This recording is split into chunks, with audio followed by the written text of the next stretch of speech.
Hi everyone, this is Jason Burack of Wall Street from E Street. Welcome back to another Wall Street from E Street podcast interview. Today's special guest is a returning guest. Each year he puts out an extensive year-end market review along with a bunch of humor and some other commentary on culture and social goings-on in the United States and all over the world. Dave Collum, thank you for joining me. Hey, thanks for inviting me back. It must be about the fourth one, I figure. How many of these have you done exactly, Dave? Are we up around 8 now?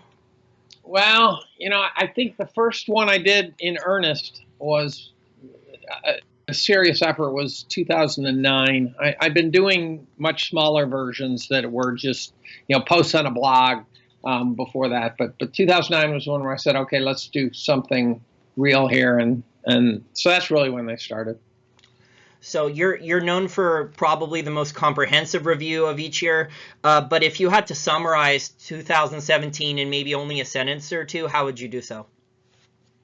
Well, it's kind of a two-part answer. One is that markets have continued to go up against all fundamentals, in my opinion. You can find people who will argue that point, but I'll beat them.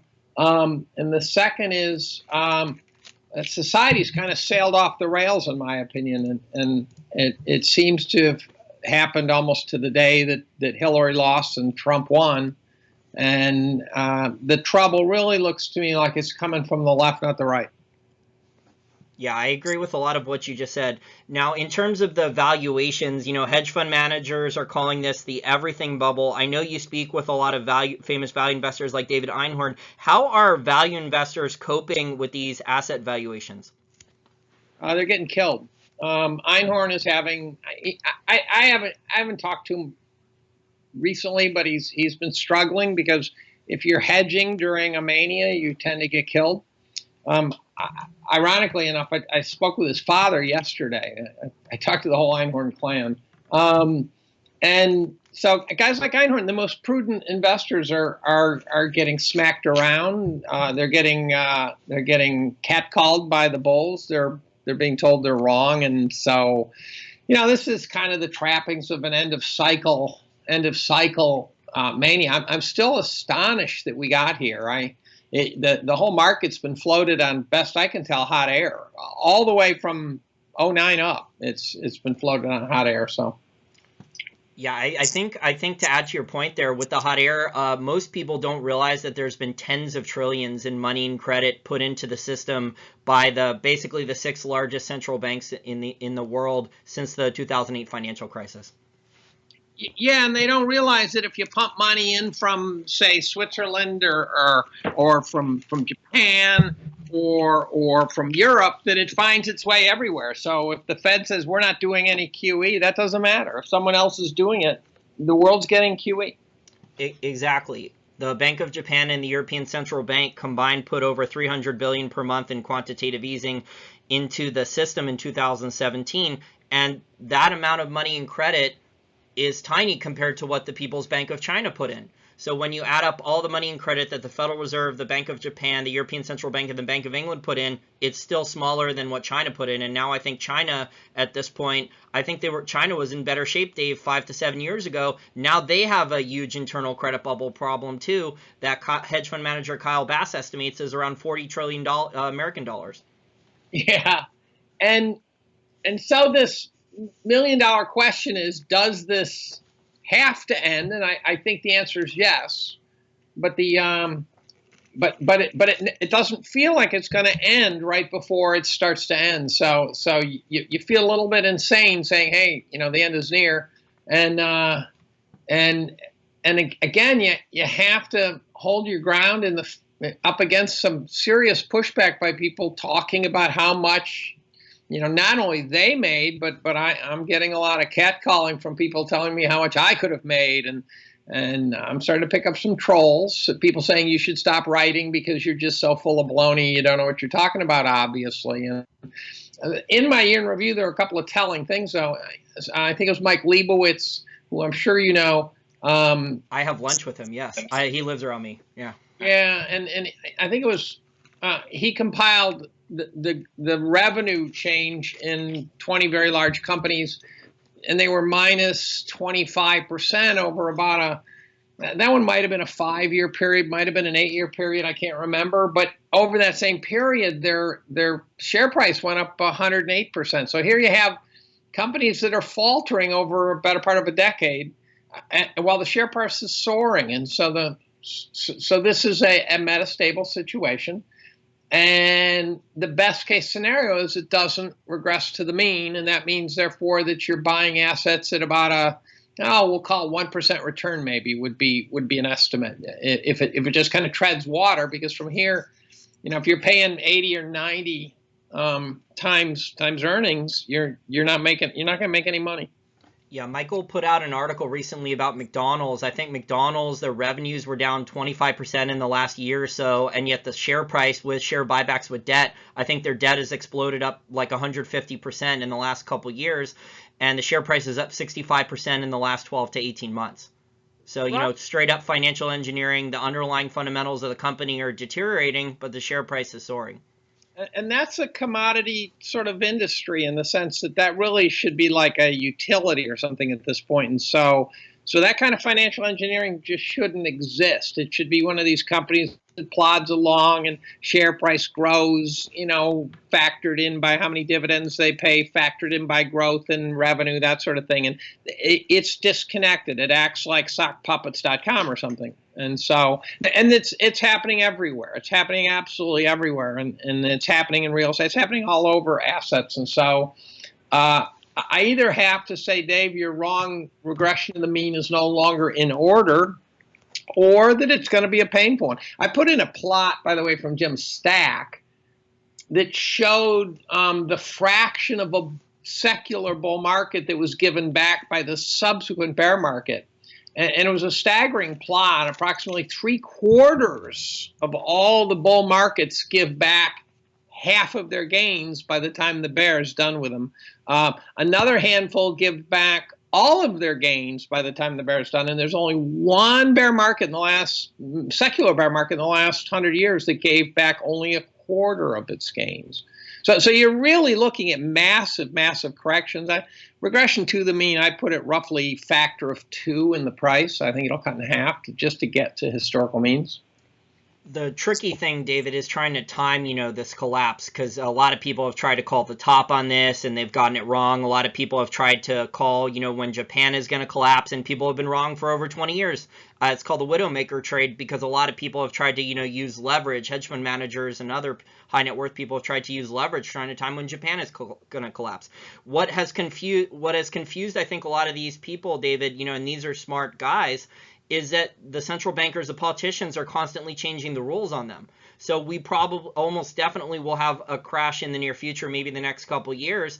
It's tough to say where it'll start, but with these asset price valuations, can they keep going up to Dow 39,000 or higher, like Martin Armstrong says, without even a 3% correction? It's very ridiculous. But what's to stop, David, the central bankers, the larger ones, the main ones we discussed earlier, from after a large asset crash, after 6 to 12 months, stepping back in, bailing out the banks again, changing the rules, and then trying to figure out ways to move the asset prices up?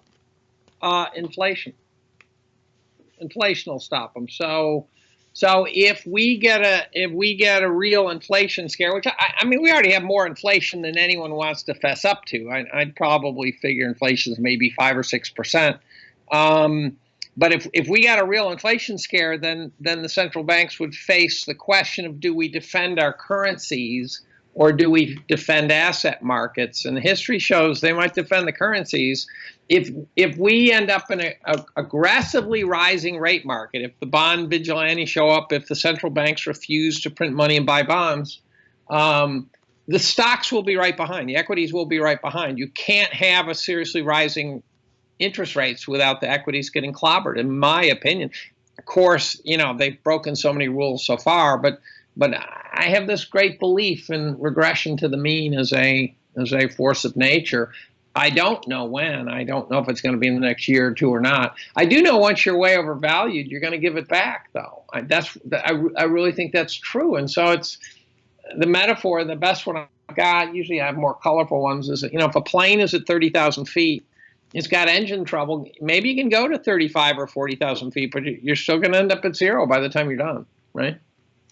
I don't know it. I don't know anymore. I mean, like you said that they would defend the currencies. I think the central bankers, they want devalued currencies, not just the US, China, everyone wants a devalued currency. What they're worrying about is like what Jim Rickard says, they're worrying about losing control of their devaluations. So, in a perfect world for these central bankers, David, they could do their, I don't know, 5 to 8% devaluation of all their currencies per year, coordinate things so hardly anyone notices, asset prices don't crash, and most people on Main Street wouldn't even notice. And people on Wall Street would be happy because asset prices haven't crashed, so they could still sell more bond mutual funds, stock mutual funds, etc. So I think that's, since the 2008 financial crisis, a lot of people in the Austrian school camp thought there was going to be hyperinflation, thought that pretty soon after 2009, once all the central banks stepped in, that there would be, hyperinflation or a crash soon after that, another crash, a larger crash. And basically, a lot of the people don't agree with what our premise is, and they don't mind that the central banks and the politicians are changing the rules as long as their asset prices are going up, and they don't really care that in the long run this is making things a lot worse. Well, but in the long run is all I really care about. I think the average person on the street does notice, and so this what is being hotly debated is wealth inequality, right? Yes. Anyone who's got a half a brain points right to the central banks and say, you guys did this. And it is their fault, in my opinion. And it's because they created an economy that depended critically on financial engineering, which certainly doesn't help workers, certainly helps anyone who wants to either game the system or capital intensive things. So if you can replace Joe Sixpack with a kiosk, then and you can borrow the money cheap, then you replace Joe Sixpack. And so wealth inequality historically has led to serious problems. Part of, you asked me what happened this year, the social disruptions this year really could be just a manifestation of people getting angry, people with debt, people with student loans, people who can't get jobs. There's many more who don't have jobs than the unemployment numbers say. And so I think something breaks. I don't know what. This is the conundrum. But when something finally gives way, which snowflake caused the avalanche, I don't know, and nor do I need to know. I just know that the more snow, the more likely you are to have an avalanche. I agree with you about the wealth inequality and that central banks are the real problem, but I don't think there is a good amount of people that are waking up and understanding that central banks are the problem, but there's also a lot of people that either ideology, a lot of them went through the university school system and have masters and PhDs, and they have blind political ideology. And so there's a large amount of Americans that are like this. And so, I've tried to explain to them that the central banks, which are not a form of free markets and capitalism, because they're not allowing any bankruptcies, they're picking winners and losers, it's enormous amounts of corruption, big governments protecting them, etc. And so they still tell me that in spite of all the evidence I've laid out that central banks are causing the widening wealth gap and the widening wealth inequality and redistributing wealth, they still say that capitalism is the problem. So, they just ignore this reality that you and I have been discussing. And I think there's a lot of people in the United States who view things this way. Yeah, but see, that is how the system breaks, though. So when you have the populace during good times, you will find that the average bloke has a job and is doing okay, and they can see that other people are doing better, but they say, I'm doing okay, and they kind of accept their lot in life. But when the system starts looking unfair, then they start saying capitalism's at fault. Now, you and I know capitalism isn't at fault. We know that what we're observing now is also not capitalism, at least not in the purest sense. It's crony capitalism. So when the populace starts denouncing capitalism, that is the beginning of the end of the capitalist system for a while, at least, because at some point, populist movements will step in and they'll start, taxing the rich and giving it to the poor and doing all the things that before didn't make sense to me. But when you've got these, five-fold discrepancies in net worth over a very small number of years, then then how can I possibly argue that since the distribution of the wealth seemed kind of unfair when it got distributed originally, how can you argue with the person who says, well, then we have to redistribute it? Now, you know that's not going to work, but you also know that the person who's saying we've got to redistribute wealth is angry for a reason. And so their only solution is to say, you got to give me some goddamn money.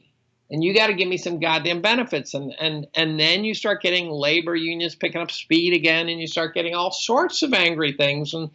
And so that's the system breaking down.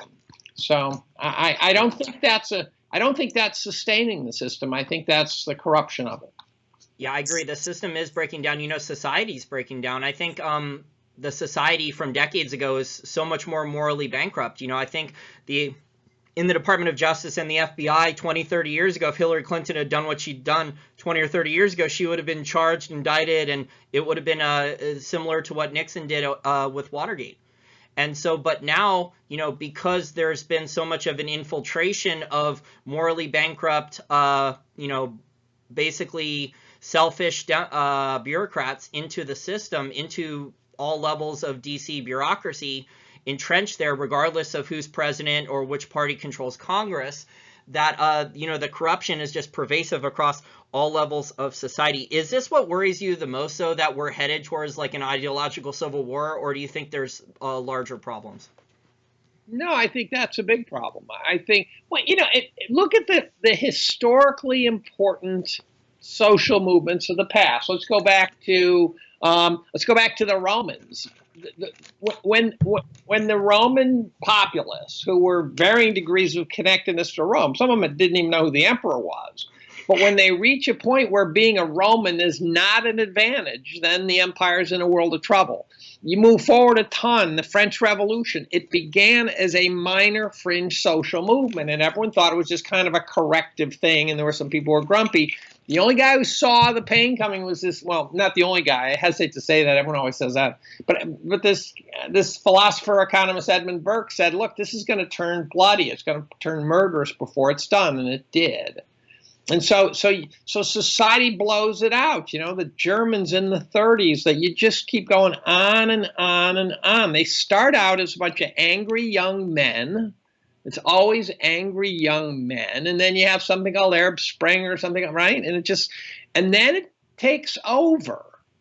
And then you go, holy cow, you know, we are doing some bad stuff. Antifa, what a bad organization that is. It somehow was getting support from part of the populace until it became too apparent that they were just a bunch of Nazis in disguise. Well, the mainstream media is still protecting Antifa. I mean, they hardly run too many bad stories about them. And George Soros, I think he's donated about $18 billion of his massive fortune, and a good amount of it's going to groups like them. So, you know, I think, unfortunately, it's probably going to get worse before it gets better. I know they were named, I think, on the Department of Homeland Security domestic terror list, but you know, we'll see what type of enforcement they're not taking down. I don't think YouTube and the other social media channels are taking down, you know, all their video channels and stuff. It's more the censorship targeting is going after libertarians, going after pro-Trump people, and going after regular Republicans and conservatives on social media who are getting demonetized or censored or banned.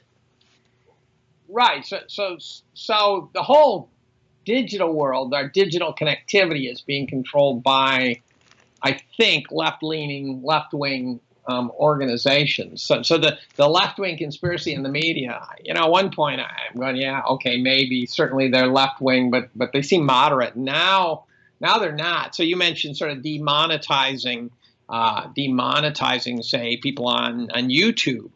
You know, and first they demonetize a few guys who are just out there. They're fringe characters, yeah, whatever. Next thing you know, they're demonetizing guys like Ron Paul. Now, Ron Paul is a libertarian, and Ron Paul is a reasonable guy. I really like the guy. And they demonetize him, and they're bringing down profitable contributors on YouTube because they're contributing to the right. And so this is where the left scares the hell out of me. And they're controlling the dialogue on, you know, social justice, and it may look tame to the average person right now, but you know, social movements don't start big, they start small. and then they get big. And what we don't know is how big this one's going to get. Yeah, I mean, Ron Paul's labeled far right, but I wouldn't call him that as a libertarian. I would say he's, at more centrist, but libertarians get slandered by people in the mainstream media as, far, far right extremist.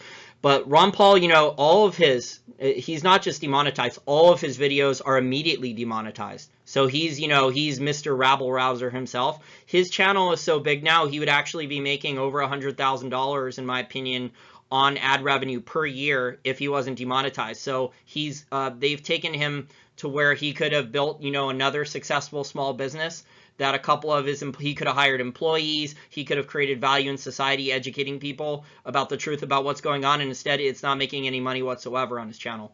Yeah, but the audacity of booting a guy who was not only a congressman for years, but also, depending on which state you looked at, he was coming in second place in Republican primaries in 08, and I guess it was 12. It's getting all blurry now. He ran for both, didn't he? But the regular Republicans didn't want him either. So no, that's right. But to demonetize that guy, if you want to demonetize someone like, I don't know, Milo Yiannopoulos, the average person can say, yeah, he's raw, he's rough, I don't care. But Ron Paul, if we demonetize the comparable person in the Democratic Party, you could knock me over with a feather at that point. We're going down a slippery slope, though, where, Milo's banned from Twitter. They banned Roger Stone from Twitter. And, people like Rosie O'Donnell and others. President Trump's getting thousands of death threats per day, and none of these people are on Twitter, and none of these people are getting banned. So the hypocrisy and double standards from the big technology companies, like you said, is just ridiculous. Yeah, so I concluded with that. I mean, I wrote a lot about it this year, but I concluded with the notion that the liberal left, the progressives, are saying some of the most bigoted, racist things I've ever heard. And Agreed. It's Orwellian. It's Orwellian. So they're calling, not everyone on the left is doing this, but a lot of them are now. So I don't even remember things were this bad, David, like 10 years ago when I graduated college. I could have an intelligent conversation or debate with a Democrat, and if it was a girl, I may have gotten a date later. Nowadays, like, they don't even want to speak to me. I'm scum. People are being labeled, racist, sexist, Nazi if you disagree with them or say the wrong thing. Back even 10 years ago, things were nowhere near this bad. The discourse and debate between people who disagreed. But here's where it gets bad. So I'm told that I'm a white supremacist if I voted for Trump. A person who stands toe-to-toe with me and calls me a white supremacist is at risk of losing a few teeth. And I'm getting old for this stuff, but morally speaking, if you want to call me a white supremacist, morally speaking, I don't have any problem whatsoever with jamming your face right into the back of your head. And it's crazy, man. It's Orwellian. Did you hear that Ben Shapiro was called a Nazi? And he's Jewish. He's a. Oh, I know. And so, like, Jews who voted for Trump are getting called Nazis on Twitter and other forms of social media. It's getting, totally ridiculous. Yeah, and they're calling Charles Barkley a white supremacist. Yes, and the really smart Indian guy who ran as a Republican who's challenging Elizabeth Warren up in Massachusetts, he had a free speech rally, and they labeled him a white supremacist too. Who's that? Who's that? D'Souza or something? Who is that? Chandra. Oh man, I forget his name. He's a successful entrepreneur. He was a professor. He has a couple MIT degrees. He's exactly the type of immigrant that you want coming to the United States. He pulled himself up. He built successful academic career, built businesses for himself, and a small business owner, and he pays his taxes, and he's being labeled, at a free speech rally, being called a white supremacist. You gotta see these videos. It's totally ridiculous. Yeah, and I try to ignore it. But the strangest thing to me is the progressives who are saying this. They think they're fighting racism and bigotry, and then they use a language that is so racist and bigoted. And this baffles me, because my vision of Democrats versus Republicans is that the progressives erred on the side of maybe unrealistic social sort of support, and Republicans tended to be more pragmatic and maybe a little insensitive to human needs. And now the Democrats are just saying stuff that's just, to me, truly wretched. They're saying stuff that if you, the Gedanken experiment I did in the conclusion of my write-up this year is I said, look, take some of the spew coming out of people's mouths and simply do a single word substitution. Change the word white to black, male to female, straight to gay, and ask yourself, how bigoted does that sound? And the answer is you'd be clobbered if you did that experiment. It's a full-on Saul Alinsky rules for radicals. So one of the rules, I believe, is that you accuse your enemy of what you really are. You accuse them of that, and you put them on the defensive and attack. So they can't, prepare, and they can't say the arguments and things that they were going to say. And so you just, character assassinate and shame them, and then they submit or drop out and things like that.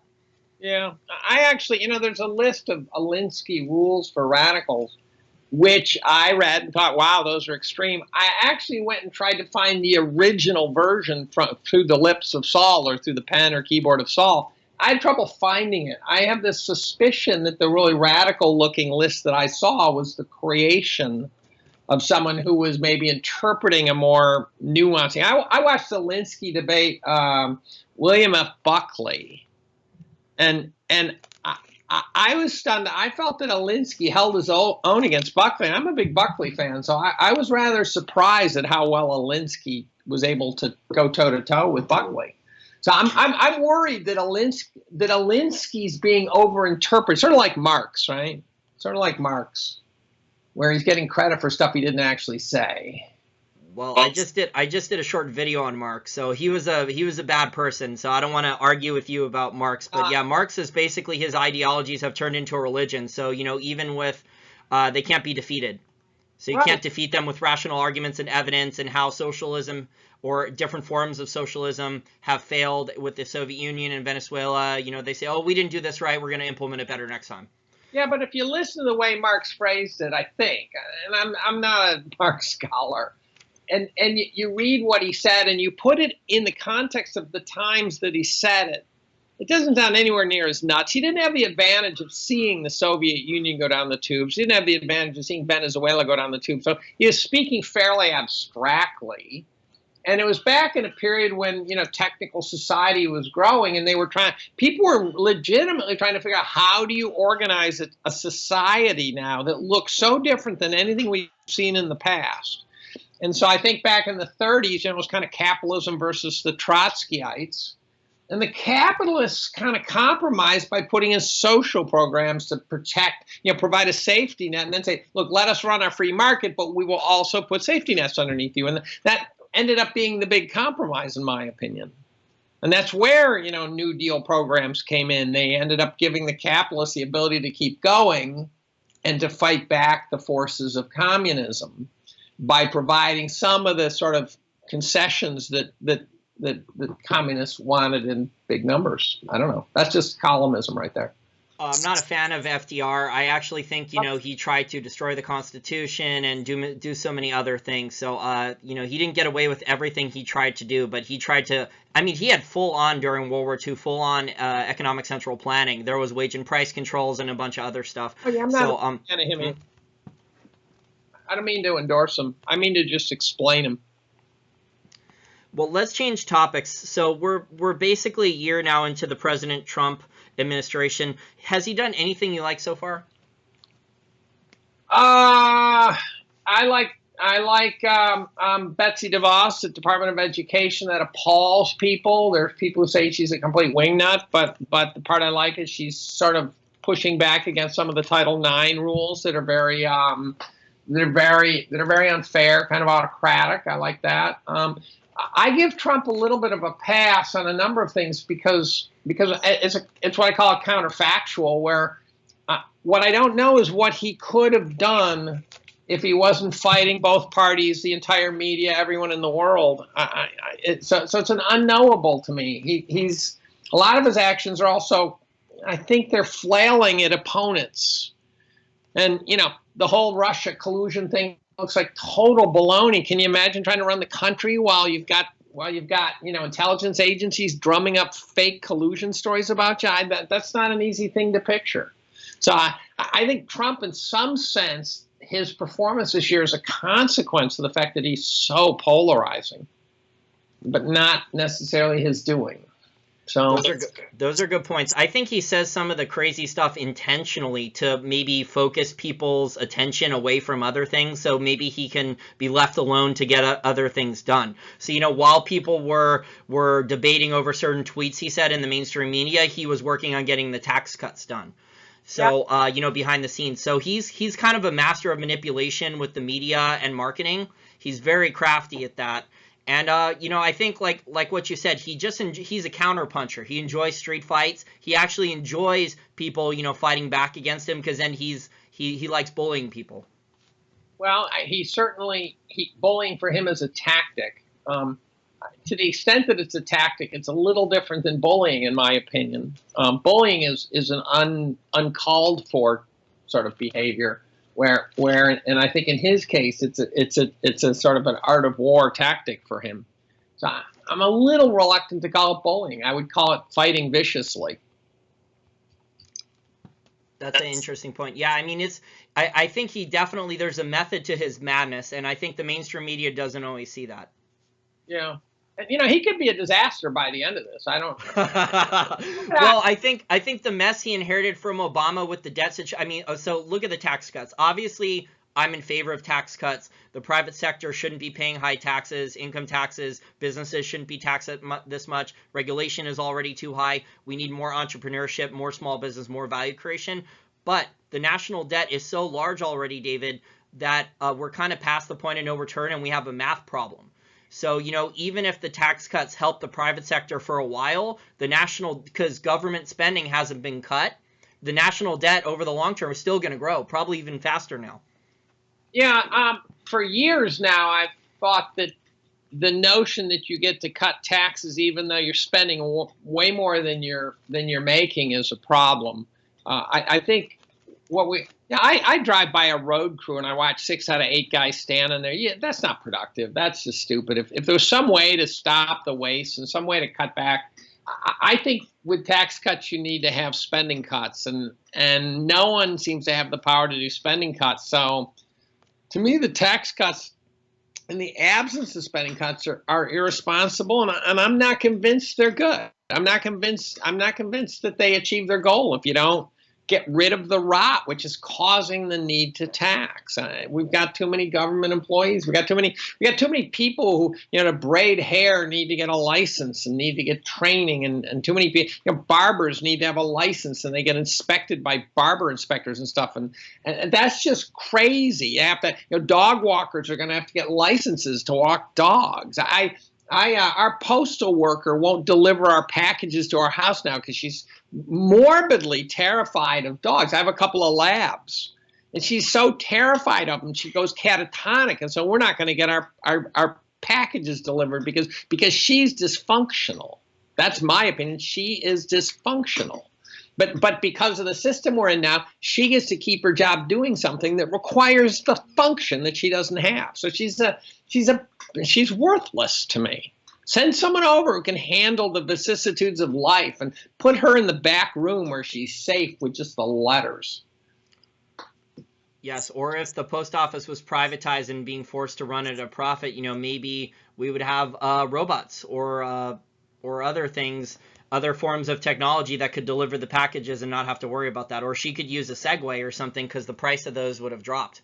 Yeah, as long as you don't put in a natural monopoly. I have a little trouble with that. So when you privatize something for which competition can't come in, then you've got a big problem.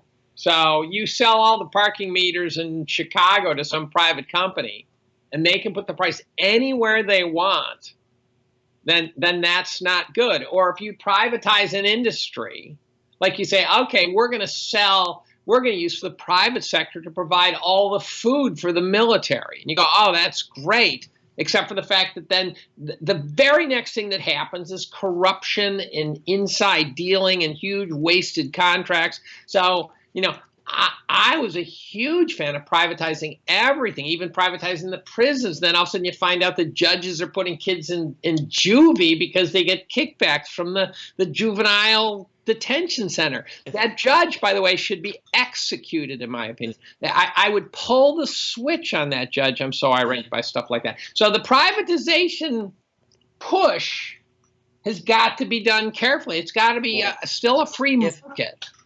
So if I understand your points there. So if you're privatizing things, but the government stays at the level it is, then people are going to use the government then to protect them and help them get rich quick. And, you know, I think big government is allowing, you know, this corruption and moral bankruptcy. So most people on the left would say this is all capitalism's fault. But I would say, you know, as long as you have big government and a bureaucracy, there's going to be at least a certain percentage of business owners or whatever industry who are going to want to use government to help them get rich quick or commit fraud or other things like that. I want to transition now to investment related topics, you know, because of the everything bubble, and, you know, Dow is up a record 5,000 points from 19,000 to over 24,000, might even break 25,000 before the year ends, which is a record, over 5,000 points on the Dow in 1 year. Never happened before. We haven't had a 3% stock market correction over a year. The European junk debt is now selling for junk bond debt is now selling for a lower yield than U.S. Treasuries. Are you able to find value? Are you looking at oil and natural gas stocks? What do you still see as value right now? Cash. Cash? You know, here's the problem. So cash, yeah, I'm 62% cash. The problem is one of the biggest variables for me that I can't control is time. Now, I don't think there's any sustainable appreciation from here. So if you want to say the Dow's going to go from 25 to 30, that's fine. I'm going to tell you it's going to give back every single penny of that, plus all the appreciation that it shouldn't have gotten in the first place, because regression to the mean is a force of nature. You can't not regress to the mean.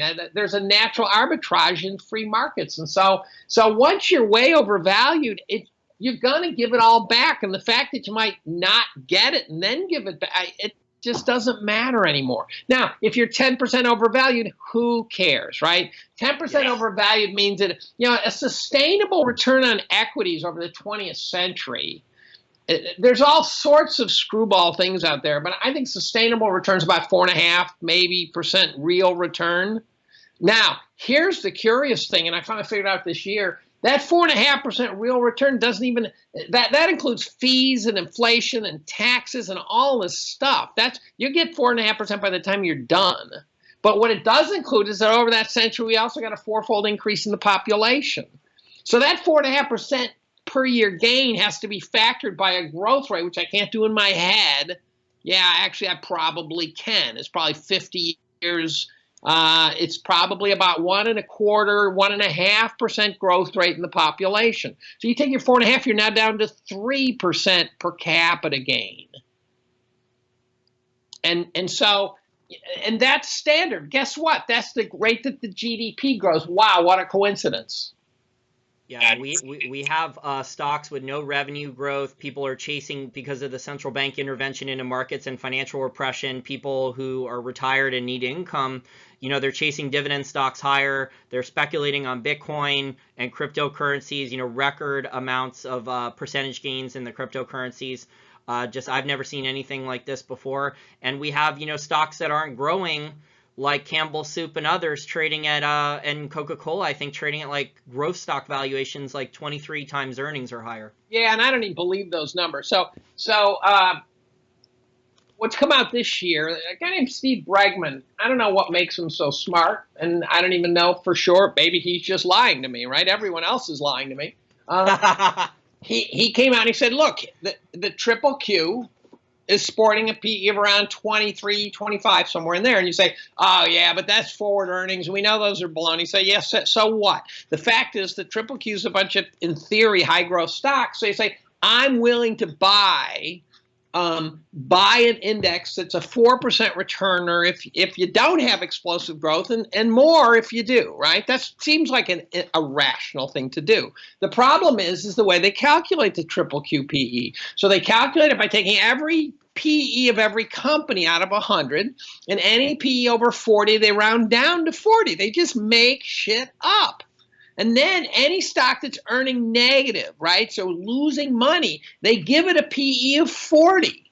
That's how they do it. Now, Bregman takes all the earnings, the whole market cap, and calculates one big lump sum PE and comes out to 87. So the investor who thinks they're buying the triple Q at a 4.5% return is buying it at a 1.1% return. And they're being lied to. And I'm back to if you gave me 10 minutes in a room with the guy who's lying on that scale, the guy would be sucking his goddamn dinner through a straw for the next 6 months.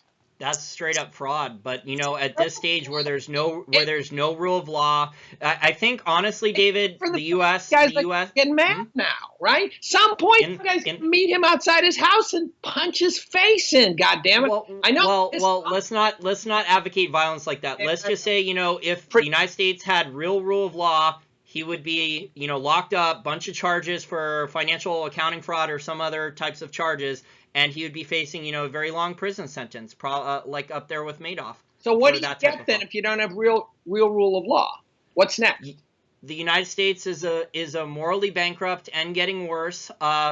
People are waking up. But so it goes back to earlier in our conversation that a lot of people on the left, Bernie Sanders supporters and others, they realize there's a problem.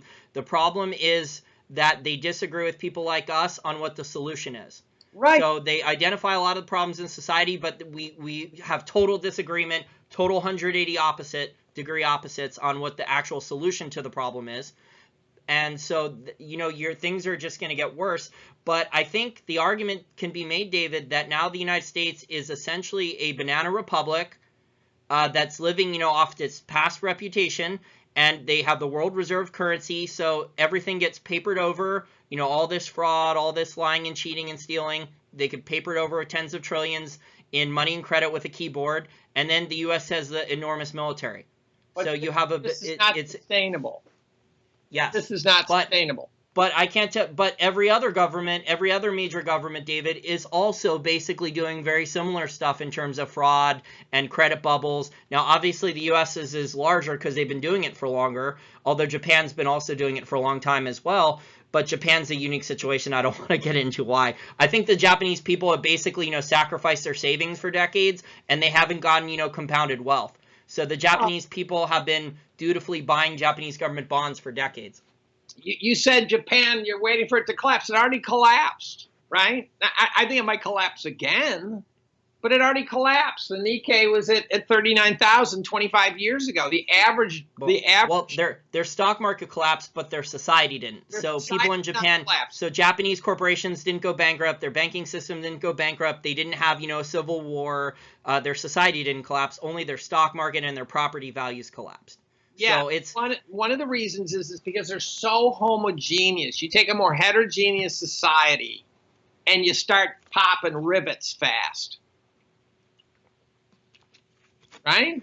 Yeah, Japan's a unique situation, like I said, because the Japanese saver for decades, basically 30 years now, has been dutifully, staying at their job, working hard, and they've been buying Japanese government bonds and not really complaining with the lack of returns that they've been getting.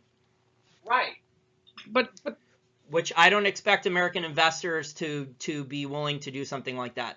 So if the government all of a sudden said that we're going to reissue bonds we're going to issue 100-year or 200-year U.S. Treasuries at a low interest rate, we're going to force your retirement account, 5% or 10% in of your 401ks and IRAs into these treasuries, and they're for national security purposes or infrastructure bonds, rebuilding the country, something like that. I'm not sure how many Americans would go along with it. Well, but so if you look at people's savings for retirement, I try to put a number because it's a broad swath of people, but I would say that people on average are maybe 50% where they should be relative to their lot in life. The state pension plans are underfunded on average, maybe 70%. Some of them are brutally in the 30%. So what's going to happen when they run out of money? What's going to happen? Who's going to take the bath? How's that going to work out? And I have trouble picturing it. What I can picture are people diving through dumpsters. What I can't picture is who's putting the food in the dumpster. I think a lot of people aren't going to have retirements. So I think what'll happen is that at first, California is in the most trouble out of a lot of the states. So your New York, New Jersey, Illinois, California, those are the states in the most trouble immediately. And so California, what the largest pension government employee pension funds are doing, like CalPERS and CalFERS, they're lobbying Sacramento to raise taxes on people there, increase. California already has an enormous amount of, regulations, taxes, fees that are layered on, but, increase those. They want those increased. And then they're also talking about going after, if you're a California state resident and you're a private sector employee and you have an IRA or a 401k, they're talking about maybe you're required to pay a tax every year for living in California to the government employee pension plan then. Right. An extra tax. So they'll move out. Yes. And, Illinois is losing. I saw a stat just the other day. They're losing one person every 4 minutes. And the state of Illinois right now has something like $78 billion of assets and $208 billion of unfunded liabilities. Illinois cannot tax $208 billion deficit. It's simply, Agreed. It's mathematical nonsense. It's like Puerto Rico. Puerto Rico's in the hole to the tune of $50 million per capita. That's crazy. Puerto Ricans can't pay it. So there's these mathematical certainties that at some point will become realities, and as soon as you try to picture what those realities look like, you'll realize how screwed we are. And I know you already know this. So when I say you, it's the metaphorical you. You'll realize that the average person is going to get so pounded, and it's going to be a pretty unsafe place around here if we're not careful. Yeah, and the earlier this year, the state of Illinois, I believe they tried to raise the property taxes, I think 30% really quickly to start, covering some of that shortfall. And obviously, like you said, it's a math problem, and it's not, no matter how much they raise the taxes, it wasn't going to cover everything. But, to just make things a little bit better in the short term, they try to increase property taxes 30%. Most people are not going to, just stand there, sit there, and let the government take an extra 30% from them. I mean, most people can't afford that. But the people who can afford that, a lot of them are not going to stand there and take it. A lot of them are going to figure out ways to move their businesses to another state. They're going to figure out ways to maybe either lease a place instead of owning a place. They're going to rent it, or they're going to move out of the state, like you said. Yeah, and you mentioned earlier something about they're not going to retire. Well, that may sound good when you're 40. When you're 62, you start to realize you're getting kind of worn out. Now, there's people who say, oh, yeah, 62 is the new 52 or whatever. Wait till you have your first aneurysm, or your wife has a stroke, or your husband has a stroke, or you get laid off because, Pfizer had layoffs a few years back, and there were something like 9 scientists at the R9 level of payment, right? These are the guys who had really attained greatness at Pfizer. And they laid off 8 of the 9 because they were the most expensive employees. So those guys, they said, oh, I'm going to keep working. And Pfizer said, oh, no, you're not. So the layoffs will come. They won't say they're laying you off because you're an old man, but they'll lay you off because you're an old man. As soon as your health starts to go, you do not work till you drop, because no employer wants you towing an oxygen tank around the office space or around the workspace. You can't do it. The machinery you're working with breaks down, and sometimes it's against your will. And so, and you maybe go be a greeter at Walmart, but that's not going to pay any bills. Excellent point. And so there's a lot, I think what we've highlighted a lot in this article is there's a lot of future society problems coming. And, as long as the mainstream media continues along this path, as long as a lot of people graduate from Cornell University, David, we've talked about this in past interviews with, a bunch of snowflake social justice warrior degrees, things are probably going to get worse, unfortunately, before they get better in terms of people being able to have, like, even a halfway peaceful, intelligent debate or disagreement. Well, yeah, here's a great example. Let's go to the top of the heap. I was talking to an ophthalmologist the other day, a doctor, not an optometrist, an ophthalmologist, and she was fairly fresh out of training, so she was not old, and she said that the average person coming out of med school now has something like 190,000 in debt. And so what you do is you start out in a career that's the American dream, right? There's no question. How many people would love to see their kids become doctors, right? You start out the beginning of your life, and you have to choose between paying off your student debt or getting your first house. So that picket fence that being a doctor should buy you quickly is no longer within reach, because you owe $190,000 in debt. And that's just the med school debt. Yeah, and that's while the insurance companies work on commoditizing doctors, so they have to work harder each day. They have to see more and more patients to make less money. Right. So, the patients and the doctors are the ones who are getting screwed the most. Even before Obamacare. Obamacare obviously made things worse, but even my dad is a retired orthopedic surgeon, so I know this. I've been hearing about this almost my whole life, the problems in the medical industry. Even before Obamacare, it was bad. And so, there's going to be a lot of doctors that are going to retire earlier than they wanted to, or they're going to not take a lot of the government health insurance. They're only going to take cash. And so this is the reality of things that are coming. There's just so much, at this point, corruption and, let's say, bad ideas that have been implemented in a lot of different industries. And so there's so many people that are advocating for government healthcare, single payer, universal healthcare, that'll fix everything. They're talking about universal basic income now in the technology community, that, if we do artificial intelligence and robotics and full automation, we'll just pay people a universal basic income and things will be fine. They could consume. But if people don't have anything to work for, then, people are going to get fat and lazy. And if they're getting a universal basic income, society is going to totally collapse then. Right. And the other thing is, to your listeners, to retire, conservative estimates means you need about 20 multiples of your annual salary equivalent to retire. And and I don't think 1 in 30, 40, 50 people are on target to have that. That's my guess. I don't know for sure. The ones who are in the best shape are the ones who have huge bloated municipal, state, national pension plans, but they could default. They're already starting to, right, down in Dallas. I read a statistic that people that are close to retirement age, the average person, I think over 60% of the average person that's close to retirement only has about $150,000 in their retirement account. So it's nowhere near enough.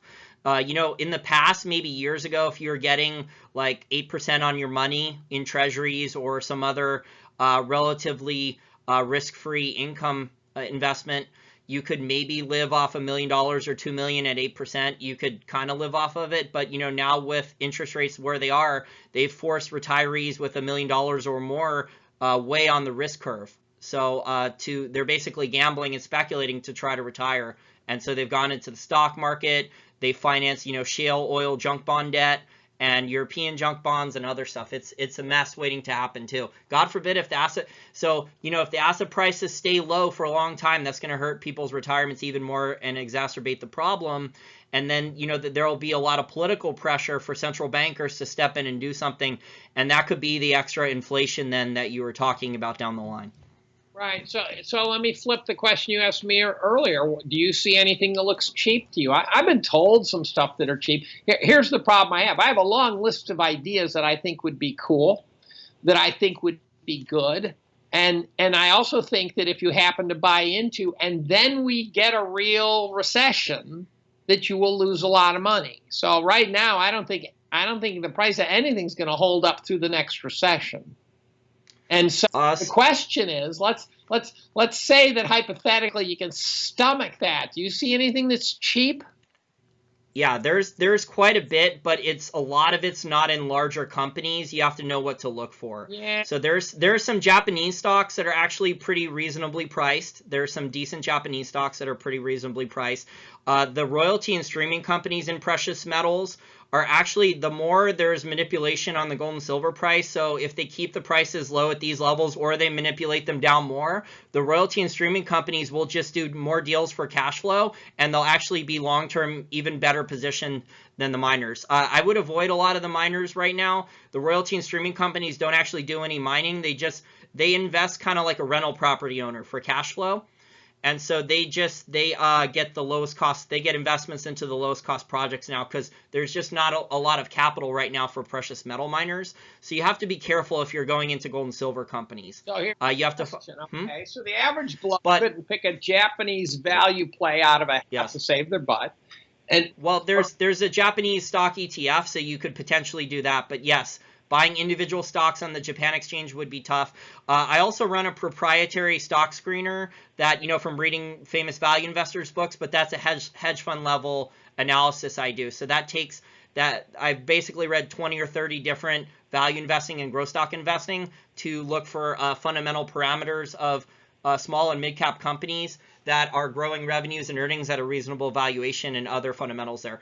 But, the average investor is not going to be able to do that. Yeah, well, the other thing is Hussman took his model, which back tests well. It's too arcane for the average bloke to understand, but it back tests well. And he said, okay, let's look at the value. Let's look at what happens to stocks in a regression to the mean of the type he's been talking about. And let's look at it by decile of value. So you get the very high end, you get the high growth wingnut stocks. At the low end, you got the value stocks, you get the RJ Reynolds, you get the whatever you want. And he said, what happens to all those different deciles of valuation slices in a serious regression to the mean? And he says they all get crushed. So you buy some stock that has a PE of 10, and I hate PE, but let's use it as a metaphor at least. So yeah, you're buying a 10% return, and then the market gets crushed, and now it's got a PE of 5, right? If the market goes to a PE of 7, half the stocks are going to be 7 or lower. This is why you don't buy all of your position at once. So, Warren Buffett has said, obviously I don't like Warren Buffett's politics, but on investing and value investing, his ideas, his philosophy on investing and value investing is still very sound. And Benjamin Graham said something similar. If you like a company, you should be prepared to buy it at 40 or 50% cheaper. Yeah, right. And so if you're focused on, 5 years from now, that you understand how the business is run, that the company is profitable now, but the share price drops 30, 40, 50%, and the underlying company is still doing well, but the share price is bad because, all the other stocks crashed, as a value investor, you should be prepared to, continue to add to your position. And the mistake that the average retail investor makes is, they read or hear about the stock and a story, and they go and they buy everything, their entire position at once. Right. That's the most common mistake. That's the problem. No, the average retail investor doesn't have a penny to his name at the bottom. Yeah. Exactly. So you Whereas have the professional cash at the bottom to buy, which means you have to be in cash at the top. You can't ride it down and expect to have cash. So that's exactly my point. Buffett's sitting on a $100 billion cash cushion. He goes out there and he bloviates about how stocks look cheap relative to interest rates. He knows he's lying because he knows that comparing them to interest rates with all this QE garbage is just nonsense. And he says they look relatively cheap. Meanwhile, he's got $100 billion, which he's not using to buy relatively cheap stocks. So he's lying. And I don't know why he's all of a sudden decided his job is to lie, but that's what he's doing. And so at some point this market will correct, and at some point you will be able to buy things on sale, but only if you have money. That's critical. So the people who are getting pounded, I have friends, somebody like Grant Williams, I know he's sitting on a pile of cash. And at some point, when things are really butt ugly, I'm going to be in real close contact with Grant and say, when do you think we ought to start buying some of this debris? I started buying in 2009, and then the central bank said, hey, no, we're going to lift this thing. Now, anyone who knows the history of collapses like that knows that you get these bounces, the dead cats bounce, and then the thing gets crushed, right? The correction of 29 recovered back 90% before it finally eviscerated every investor who bought the dip. So in 2009, we reached the historic mean valuations. The average investor doesn't know that. We were at historic mean valuations at the bottom of 2009, not lower. And then the central bank has been able to yet blow another bubble, which makes me madder than a hornet at them too, because they think they're in charge of the economy and they're in charge of the price of money, and they're a bunch of boobs. That's all they are, a bunch of boobs. I know I'm real mad today, but I've just had enough of these guys. These guys don't know what they're doing. They're incoherent, in my opinion. Agreed. They just throw money and credit at all the problems, and in the short term, it props up the asset markets. It might make certain things look good, but it's actually long-term making things a lot worse.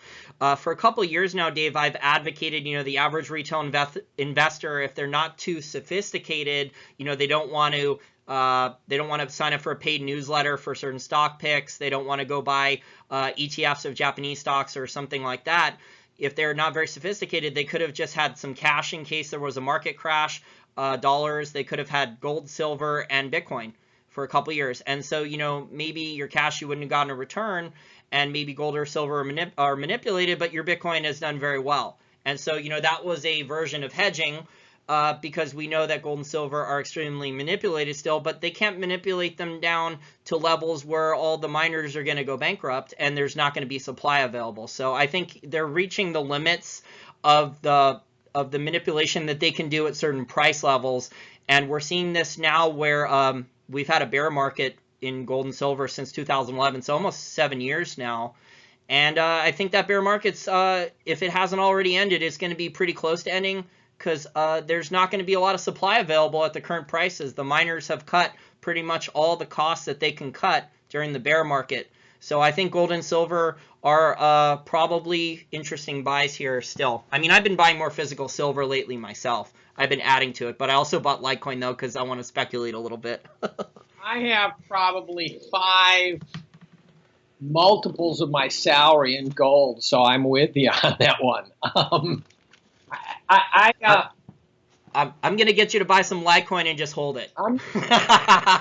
You're not going to see me buy a crypto until it's an actual currency, and it's not even close. So until that day, as much as I'm sympathetic to the Bitcoin holders, if I had to bet a paycheck right now, the paycheck is that 99% of the various cryptos are going to go bust. They're going to go to precisely zero. And what I don't know is if it's going to be 100%. That's my opinion. My opinion is that the Bitcoin's not a hedge. You call it a hedge. It's not a hedge. Bitcoin's part of the big speculation. So call Bitcoin a hedge is crazy. That's like we're gonna agree to disagree on that then. A speculative asset in the history of the 20th century, right? Nothing has moved like Bitcoin. That's not a hedge. So I would agree that I didn't expect it to go up in price this quickly, but I think, it has some properties similar to digital gold, and I didn't expect Bitcoin to be manipulated down and capped down like gold. So I think for people out there, look, man, if you listened to me a couple of years ago and you bought Bitcoin even a little bit for speculation, you've done well. Now you could sell your Bitcoin, you can rebalance your portfolio. It did hedge. So for a couple of years, it's been a hedge. You can cash out now. And you can take out your initial investment. You could go buy cash flow rental property. You can go buy more gold and silver. You can go buy. There's a lot of options now. You can go buy your own business, start your own business. Somebody can ride that asset all the way to the bottom, though. So even if someone takes your advice and sells out, and they did really well, someone else is going to buy it, and they're going to end up obliterated by it. So you can pass the risk to someone else, right? But the fact of the matter is that people made vast sums of money buying .coms in the late 90s. It still didn't mean they were anything but garbage, right? If you made stocks then riding the bubble up, I got to give you props, because you figured out it was a bubble and you got out. So maybe it was luck involved, and maybe it was skill, maybe it was a combination of both. But, obviously people know that the valuations, those things weren't really valued, the .com stocks, and you can't really value a lot of these cryptocurrencies conventionally. But I think they've performed well enough to now where some people, I know people personally, Dave, who have made life-changing wealth in these cryptocurrencies in only a couple years, and they're selling out now. Yeah. Well, not all, they're not liquidating everything, but they're taking some profits out and they're diversifying. And so did people using tulips and bulbs. So did people selling South Sea shares. And it doesn't mean that it wasn't a historic bubble that left people in retrospect saying, what were they thinking? right? So the millions, fortunes were made in all of those bubbles. The fact that fortunes were made in the bubble doesn't make them any less of a bubble, doesn't make them any less emblematic of mania. And so what'll happen here is one of us, if I'm right and you sell, you win. But I'm still dead right, if that's the case. And people's lives will be destroyed along the way.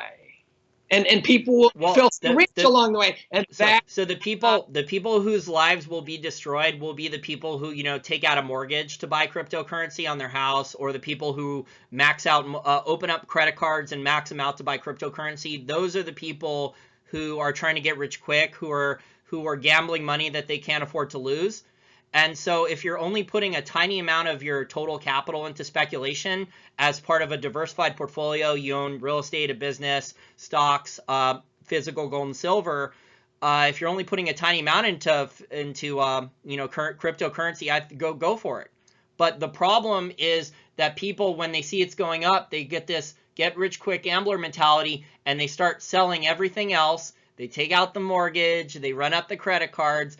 And those are the people whose lives are going to be ruined. And I'm not advocating for that, but I'm aware that people are going to do it anyway, because that's human nature. Those people's lives will be ruined in a heartbeat. But if you're undersaved and you're in crypto to try to make up because you haven't made enough, your lives are going to get pretty destroyed too, right? If you're the person with 110,000 savings and you're a boomer, and you realize you're in trouble and you're trying to use crypto to get out, you will operationally destroy yourself too. And if you say, oh, I'm going to only buy 5%, well, then 5% of your wealth's going to go to zero.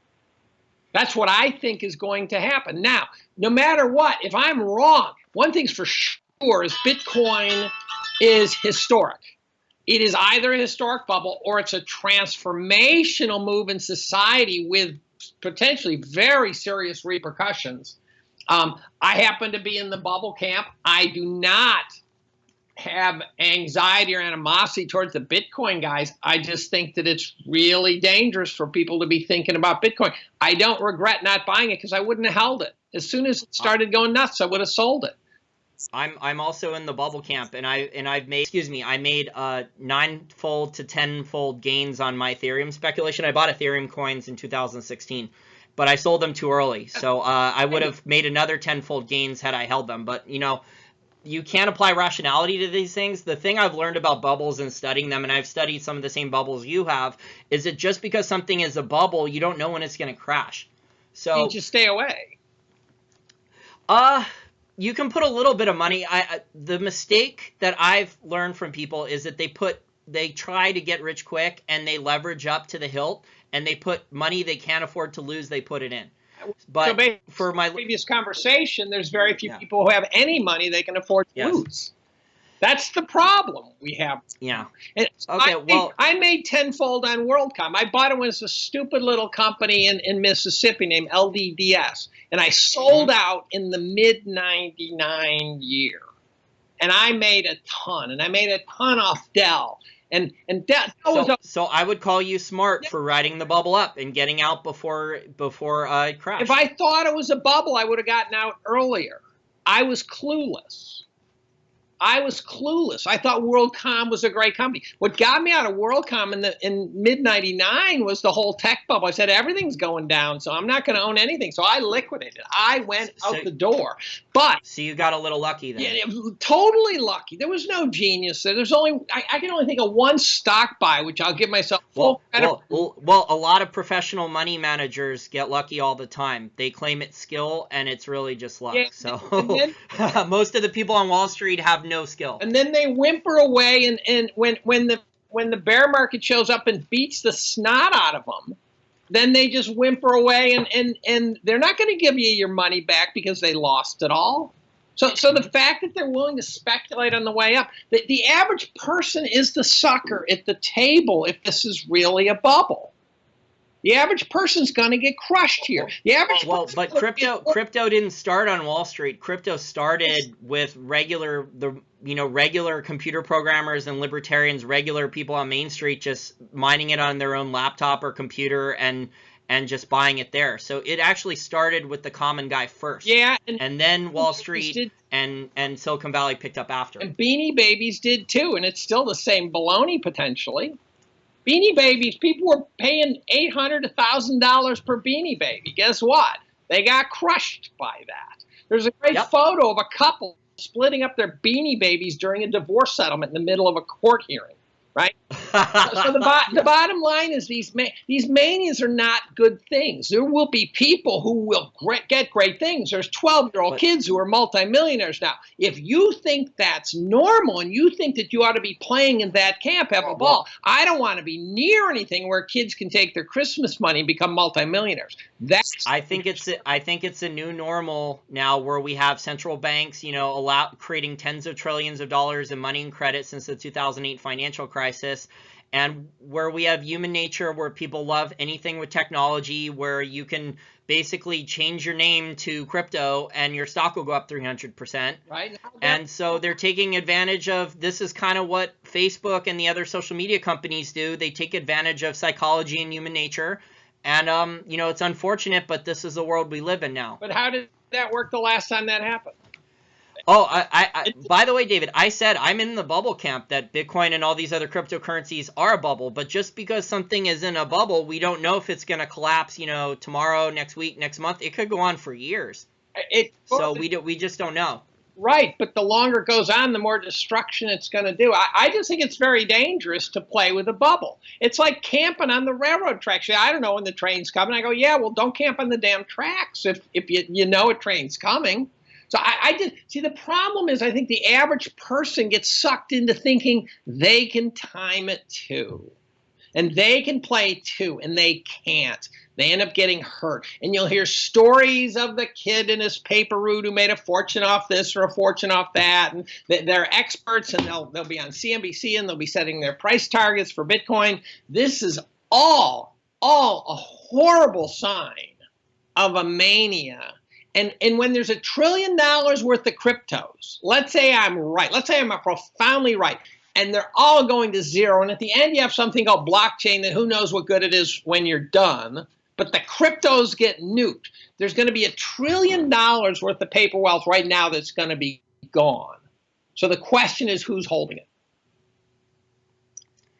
You make a very good point. And so I want to thank you again for your time today, David. And I'll provide links to our listeners to read both parts that were released from your 2017 review that are on peakprosperity.com. And you also did a podcast interview with Chris Martinson that I listened to that was good as well. Thank you again for your time. And if our listeners want to follow your work, you're on Twitter, right? Yeah. I'm at David B. Collum. David B. Collum, one word, at David B. Collum. And I got pretty amped up today. I'm wrestling with some other issues that are related to this that got me pretty wound up on these topics. There's going to be pain, and the pain is always going to be shared by the people who can least afford to take it. So. Well, there's a lot of economic landmines out there. In my opinion, there's dozens of them that are now over $1 trillion in size, and a lot of them weren't even there before the 2008 financial crisis. So, this mirage, this illusion that the central banks have created has created a lot more underlying problems that really no one wants to talk about. You got it. I agree. I think we're on the same page. I just run from this stuff. I don't say, oh, I think it's a bubble, I'm going to be careful. I run. I leave the theater when I smell smoke.